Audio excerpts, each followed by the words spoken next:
నూకరాజు కోసం నీ లైఫ్ ఇలా నూకరాజు కోసం అంకితం చేసినట్టు ఉన్నావంట. ఎంతవరకు నిజం? అంటే నూకరాజు అంటే నాకు ఇష్టం కాబట్టి హ్మ్.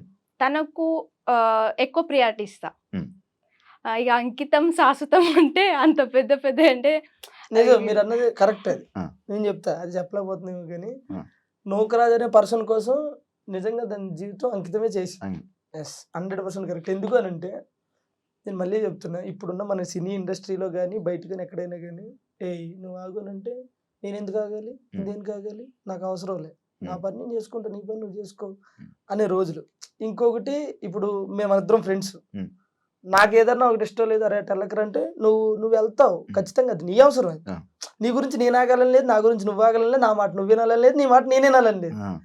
మనకి ఎప్పుడు కూడా ప్రతి పర్సన్కి కూడా ఒకటి ఉంటుంది, ఏంటది మన అనుకునే పర్సన్ మన కోసం వెయిట్ చేసినప్పుడు, మన మాటని రెస్పెక్ట్ చేసినప్పుడు, మనకు వాల్యూ ఇచ్చినప్పుడు మనం చాలా హ్యాపీ ఫీల్ అవుతాం.